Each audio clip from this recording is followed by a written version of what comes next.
Donald লুর বক্তব্যের মাধ্যমেই যুক্তরাষ্ট্রের সাথে বাংলাদেশের সম্পর্ক বোঝা যায়। এ নিয়ে বিএনপি নেতাদের কথার আর কোনো মূল্য নেই বলে মন্তব্য করেছেন আওয়ামী লীগের সাধারণ সম্পাদক ওবায়দুল কাদের।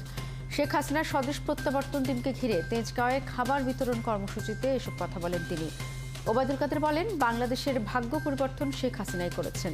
এর আগে যারা ক্ষমতায় ছিল তারা নিজেদের ভাগ্য আর পকেটের উন্নয়ন করেছেন। ওবায়দুল কাদের বলেন, শেখ হাসিনা ফিরে এসেছিলেন বলেই যুদ্ধাপরাধী ও মানবতা বিরোধী অপরাধের বিচার হয়েছে। বঙ্গবন্ধু হত্যাকাণ্ডের বিচার শেষ হয়েছে। পাহাড় সমতল সবখানেই উন্নয়নের ছোঁয়া লেগেছে। যুক্তরাষ্ট্রে কথা বলেছেন অবস্থা, সেই অবস্থান ব্যাখ্যা করেছেন যুক্তরাষ্ট্রের একজন সহকারী। এখানে তিনি যে কথা বলেছেন, এরপরে মকবুল সাহেবের যে বক্তব্য, এই বক্তব্যের কোনো মূল্য নেই। স্বাধীনতার পর থেকে সবসময় বাংলাদেশকে নিয়ন্ত্রণে রাখতে চেয়েছে ভারত। শুধু ফারাক্কা নয়, সব ধরনের পানি বন্টন নিয়ে প্রতিবেশী দেশটি গড়িমসি করছে বলে মন্তব্য করেছেন বিএনপি মহাসচিব মির্জা ফখরুল ইসলাম আলমগীর। দুপুরে জাতীয় প্রেস ক্লাবে এক আলোচনা সভায় কথা বলেন তিনি। মির্জা ফখরুল বলেন, সরকারের নতজানু পররাষ্ট্রনীতির কারণে জনগণ ন্যায্য হিস্সা পাচ্ছে না। নিজেদের স্বার্থ রক্ষা করতে জনগণের সবকিছু বিসর্জন দিয়েছে তারা। এর দায় সরকারকে নিতে হবে। লড়াই ছাড়া বিকল্প কোনো পথ নেই দাবি করে ভেদাভেদ ভুলে সরকার পতনের আন্দোলনে সবাইকে ঐক্যবদ্ধ হবার আহ্বান জানান তিনি। পরাজয়ের ভয়ে নির্বাচনের নামে বিভিন্ন কৌশলে সরকার ক্ষমতায় রয়েছে বলেও মন্তব্য করেন মির্জা ফখরুল।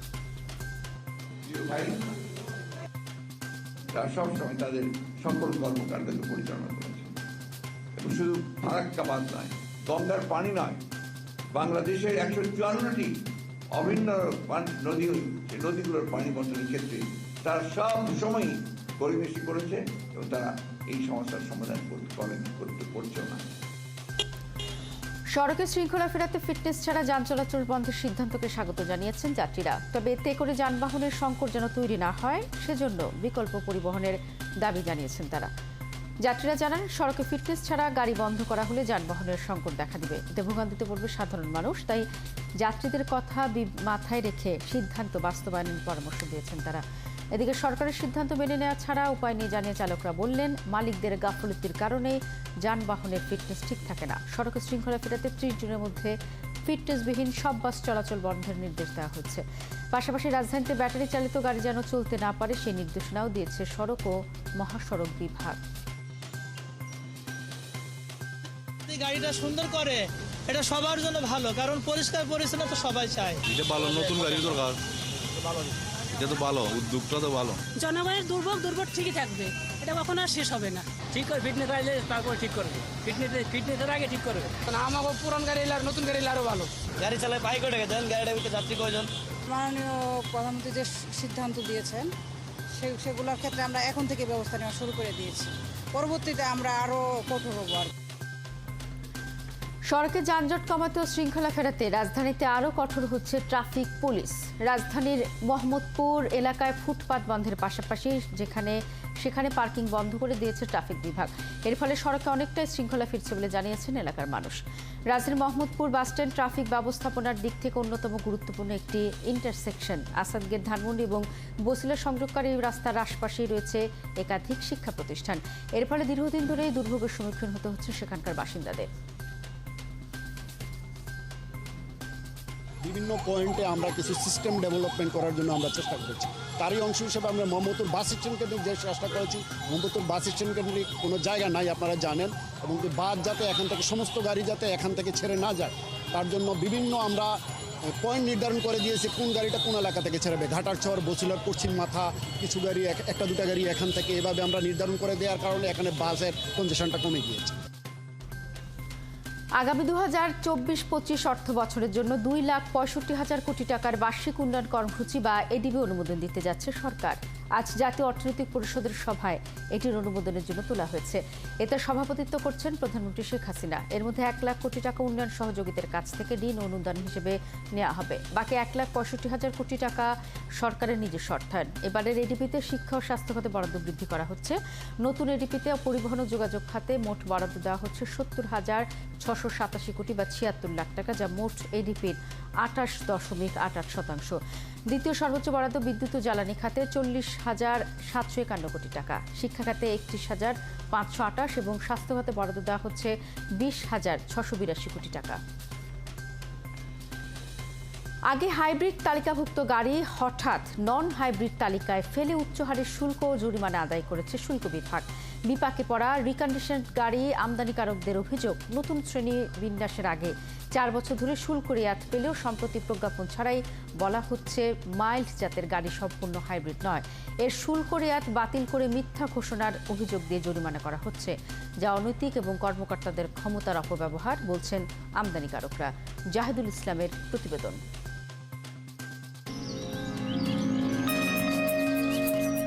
পরিবেশ বান্ধব এবং জ্বালানি সাশ্রয়ী বলে বিশ্বে হাইব্রিড গাড়ির চাহিদা বাড়ছে।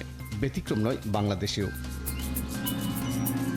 3 ধরনের গাড়ির মধ্যে ফুল হাইব্রিড চলে লিথিয়াম ব্যাটারিতে, প্লাগ ইন গাড়ি চলে ব্যাটারি এবং বিদ্যুতে, আর মাইল্ড হাইব্রিড চলে ব্যাটারি ও জ্বালানি তেলে। তো রিসেন্টলি কোনো এসআরও ছাড়া মাইল্ড হাইব্রিডটা হঠাৎ করে বন্ধ করে দেওয়া হয়েছে।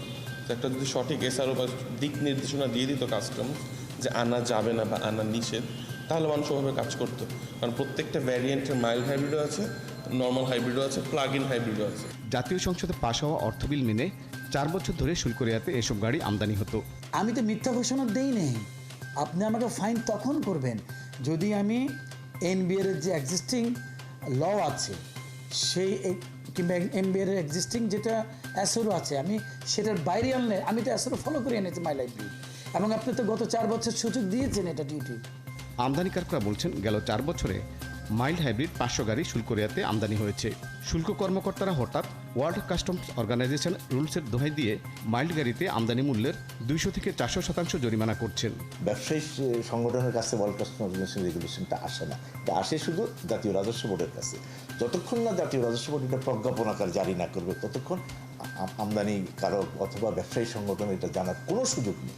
জাতীয় রাজস্ব বোর্ডের শুল্ক বিভাগের সাবেক এই সদস্য বলছেন, বাংলাদেশ সহ একাধিক দেশের কোর্টের আদেশেই পণ্য আমদানির পর কোনো প্রজ্ঞাপন ছাড়া বছরের মাঝামাঝি সময় অতিরিক্ত কর আরোপ বা জরিমানা আদায় অনৈতিক এবং বেআইনি। বছরের মধ্যখানে হঠাৎ করে বাড়ানো যাবে না। এটা সরকারি ক্ষেত্রে যদি এই কথা সত্যি হয়ে থাকে তাহলে সেইটাকে সরকার মানছে না। হঠাৎ ক্লাসিফিকেশনে কোনো পরিবর্তন এসছে যেটা সরকার জানতো না, তাহলে সেই ক্ষেত্রে আমদানিকারকদের, ব্যবসায়ীদের এবং জাতিকে গেজেট নোটিফিকেশন, খবরের কাগজের মাধ্যমে ডেফিনেটলি তাদের জানাতে হবে। তথ্য বলছে শুল্ক জটিলতায় ঢাকা আইসিডি এবং চট্টগ্রাম বন্দরে 50টির মতো মাইল্ড হাইব্রিড গাড়ি খালাস হচ্ছে না। জাহিদুল ইসলাম, 71, ঢাকা। গাজীপুরের শহীদ তাজউদ্দিন আহমেদ মেডিকেলের হাসপাতালের লিফটে আটকে থেকে রোগী মৃত্যুর ঘটনা নিয়ে হাসপাতাল কর্তৃপক্ষ, মৃতের স্বজনদের আলাদা ধরনের দাবি নিয়ে চলছে তোলপাড়। হাসপাতাল কর্তৃপক্ষ ছাড়াও লিফটের মূল ব্যবস্থাপনার দায়িত্বে আছে গণপূর্ত বিভাগের বিদ্যুৎ বিভাগ।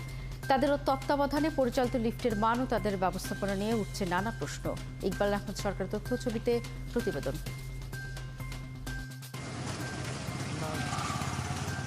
গাজীপুরের লিফটে আটকে থেকে রোগী মারা যাওয়ার ঘটনায় গণপূর্ত বিভাগ ও হাসপাতাল কর্তৃপক্ষ একে অপরের বিরুদ্ধে অভিযোগ করছে। এদিকে লিফটের মান ও ব্যবস্থাপনা নিয়ে প্রশ্ন তুলছেন রোগীর স্বজনরা। ওই সময়ে লিফটে আটকে থাকা নাম্বারে বারবার ফোন দিয়েও কাউকে পাওয়া যায়নি বলে অভিযোগ তাদের। তারা জানান 3রা মে এই হাসপাতালের 12 তলা থেকে পড়ে মারা যান এক রোগী। তারা যদি আসতো 3 মিনিট কি 10 মিনিট 15 মিনিট পর তো আমার মা ঘুরে সুস্থ, কিছু হইতো না।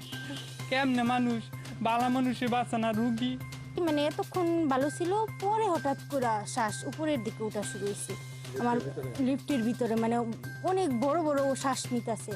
তাদের এই অবহেলা আজকে আমাদের মাকে কাইরে নিচ্ছে। যদি তারা এই অবহেলা না করতো তাহলে কিরকম হইতো, আমরা কি আর বিচার পাবো না? মানসম্মতর ব্যাপারে আমার মনে হয় যে লিফটগুলোর মান একটু কম, কেননা অনেক সময় লিফট অনেক স্লো চলে।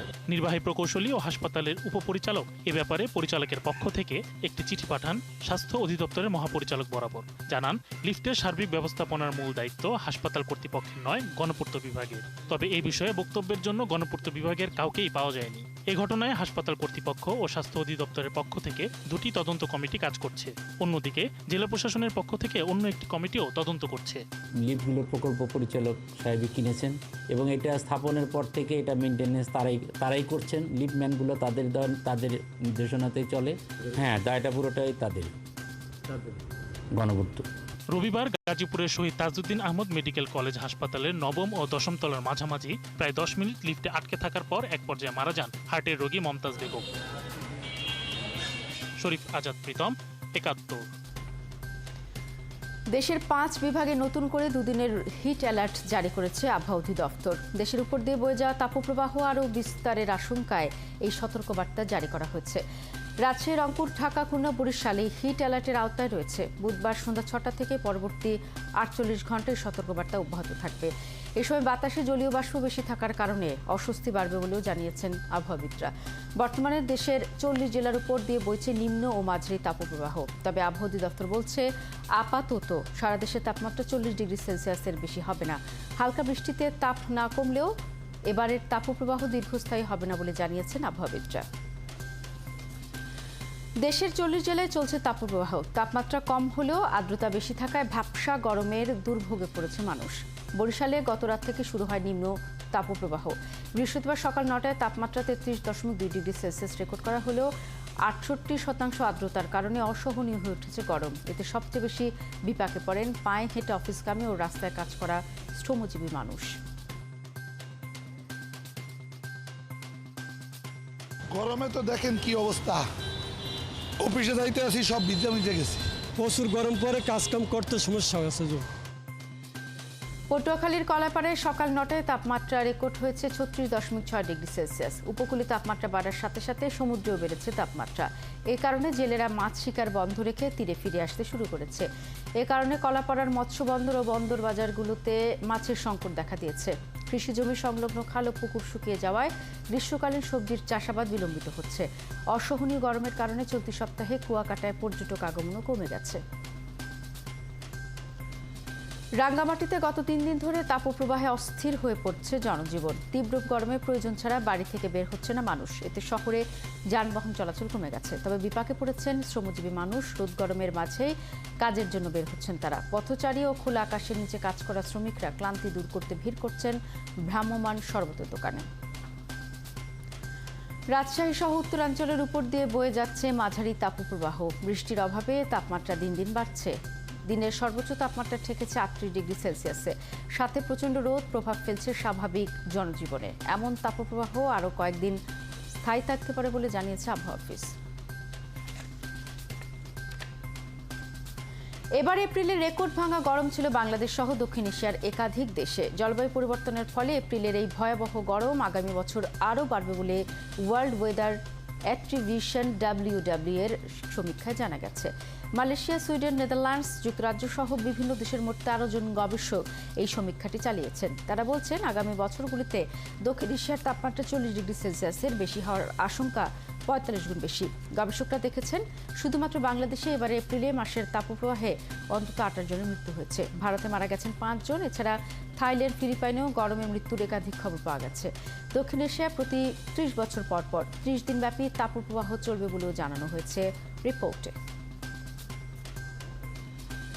জলবায়ু পরিবর্তন মোকাবেলায় ক্ষতিগ্রস্ত দেশগুলোকে উন্নত দেশগুলো অভিযোজনের দিকে ঠেলে দিচ্ছে বলে মন্তব্য করেছেন বন, পরিবেশ ও জলবায়ু বিষয়ক মন্ত্রী সাবির হোসেন চৌধুরী। সকালে পপুলেশন অ্যান্ড ডেভেলপমেন্ট বিষয়ক আন্তর্জাতিক সম্মেলনে মন্ত্রী বলেন, মূল সমস্যা কার্বন নিঃসরণ কমানো হলেও উন্নত দেশগুলো তা মানছে না। মন্ত্রী বলেন, এক পক্ষ কার্বন নিঃসরণ কমাচ্ছে না, আরেক পক্ষ বলছে অভিযোজনের কথা, যা এক ধরনের দ্বিচারী আচরণ। মন্ত্রী বলেন, অভিযোজনের জন্য শুধু অর্থ নয়, দরকার আধুনিক প্রযুক্তি, দক্ষতা বৃদ্ধিও। কিন্তু সেদিকে অনেকটাই উদাসীন উন্নত দেশগুলো। অভিযোজনের আগে কার্বন নিঃসরণ কমানোর দিকে মনোযোগ দিতে হবে বলেও মনে করেন বন, পরিবেশ ও জলবায়ু বিষয়ক মন্ত্রী।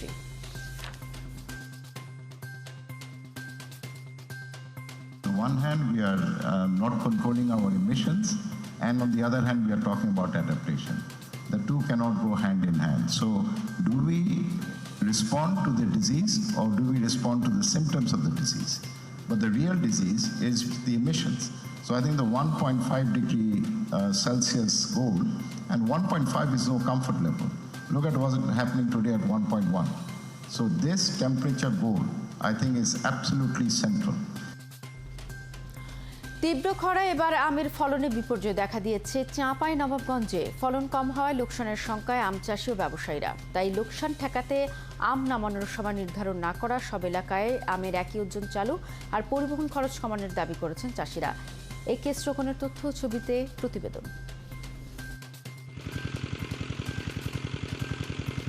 এক বছর আমের ফলন ভালো হলে পরের বছরই কমে যায়, আর একেই কৃষকরা বলেন অফিয়ার। আমের জেলা চাঁপাইনবাবগঞ্জে এবার সেই অফিয়ার চলছে, সাথে আছে তীব্র খরা, তাই গাছে গাছে আমের পরিমাণ কম। শিবগঞ্জ উপজেলায় 5 বিঘা জমিতে আমের বাগান করেছেন আব্দুর রশিদ। স্বাভাবিক সময় তার বাগানে উৎপাদন হয় 300 মণ আম, এবার হবে মাত্র 40 মণ।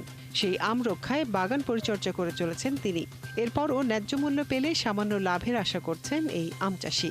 30-40 মণ আম কুড়িয়া বাড়িয়া হবে, কিন্তু তাতে যদি ন্যায্য মূল্য পাই তাহলে আমার হয়তো খরচটা উঠে হয়তো কিছুটা প্রফিট আসতে পারে।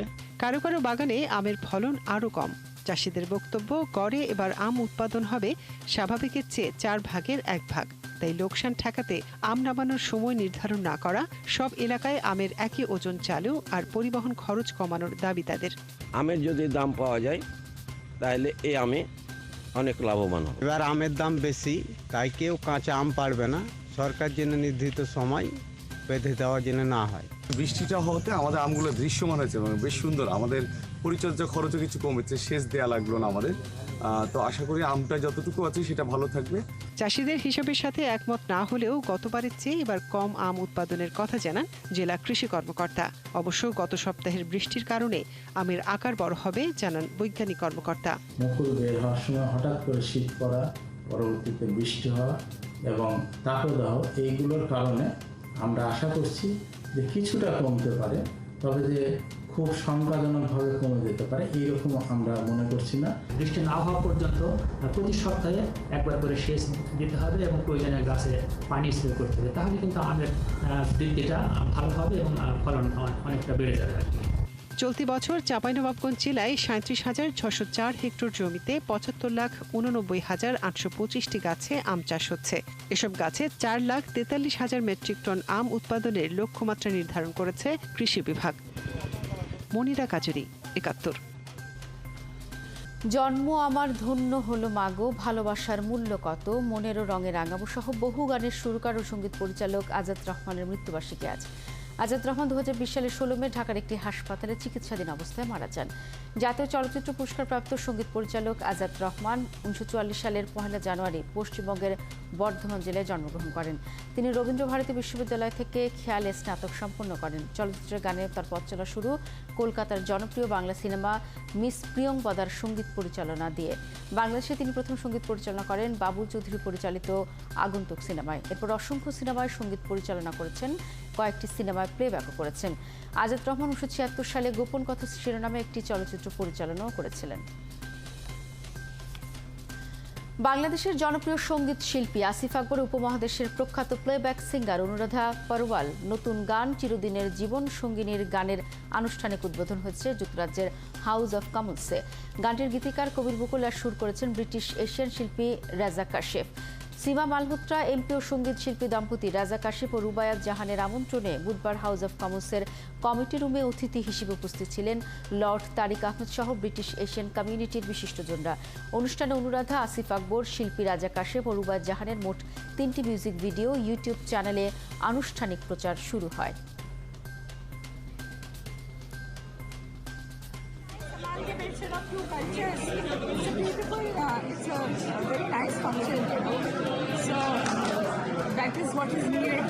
গান রিলিজ হয়েছে আমাদের চিরদিনের জীবন সঙ্গিনী, লিখেছেন কবির বকুল, সুর করেছেন সঙ্গীত করেছেন রাজা কাশেফ, এবং এটা হাউস অফ কমন্সে এটা একটা প্রকাশন অনুষ্ঠান হলো। এটা হচ্ছে গর্বের বিষয়, এবং আমি এখানে আসতে পেরেছি, বাংলা ভাষাকে রিপ্রেজেন্ট করতে পেরেছি বাংলাদেশের পক্ষে, এটা আমার জন্য একটা অ্যাচিভমেন্ট। বাংলাদেশের দর্শককে ভালোবাসা জানালেন সঞ্জয় লীলা বানসালির হীরামান্ডি খ্যাত অভিনেতা তাহাসা বাদুসা।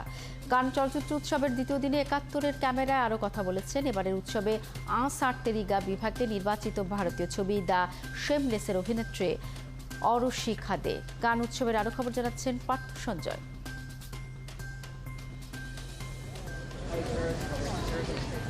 সকালের বৃষ্টি পেরিয়ে দুপুরে যেন হেসে উঠল ফেস্টিভ্যাল দ্য কান অ্যারেনা। তাতে মিশে থাকলো প্রতিযোগিতা বিভাগে জর্জ মিলারের ছবি ফিউরিয়াস, ম্যাড ম্যাক্স সাগা ও আসার্তেরিগা বিভাগে রুনারসনের হোয়েন দ্য লাইট ব্রেক্সের প্রদর্শনী। দুই ছবি প্রদর্শনীর মধ্য দিয়ে উৎসবের দ্বিতীয় দিনে দুই বিভাগেই শুরু হলো ছবির লড়াই। এদিন জমজমাট ছিল ভারতীয় প্যাভিলিয়ন।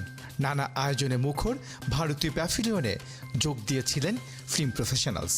এবারের উৎসবে ২৯ বছর পর প্রতিযোগিতা বিভাগে ঠাঁই করে নিয়েছে ভারতীয় ছবি। পায়েল কাপাডিয়ার All We Imagine as Light নিয়ে উচ্ছ্বসিত হীরামান্ডি খ্যাত অভিনেতা তাহাসা বাদুসা। তার আগে তিনি ভালোবাসা জানালেন বাংলাদেশের দর্শককে। কেমন আছো? Lots of love, Bangladesh. This is the Indian cinema is making waves across the globe, and after 29 years, if Cannes has given it a chance, I'm sure in the next year there's going to be not one, but at least 10 or 15 films which are going to come in and it's going to make a mark. So I'm very proud of India. I'm very happy that it's making a mark globally. আসার্তেরিগা বিভাগে এবারে আছে ভারতীয় ছবি the shameless. Constantin বোজানভের ছবিটির অন্যতম অভিনেত্রী অরুষি খাদে এবারই প্রথম কানে এলেন এই বাঙালি অভিনেত্রী। ফিল্মটা যদি আমি একটা লাইনে বলতে চাই, এটা একটা রোম্যান্টিক ড্রামা। আর আমার যে ক্যারেক্টারটা, ওই ক্যারেক্টারটা আমি অ্যাজ অ্যান অ্যাক্টর সবসময় অমনি রোল করতে চাই, অমনি রোল দেখি যেটা আমি না, কিন্তু আমার থেকে একটু আলাদা। তাহলেই রোলটা করতে একটু মজা আসে, একটু ওর সম্বন্ধে পড়তে মজা আসে, ওর উপরে আরও হার্ডওয়ার্ক করতে মজা আসে। মিটু ইস্যুতে জেরবার এবারের উৎসবে এদিন দেখানো হয় জুডিথ গোদ্রেজের cinema MeToo. Partha Sanjay, ৭১, Cannes, France.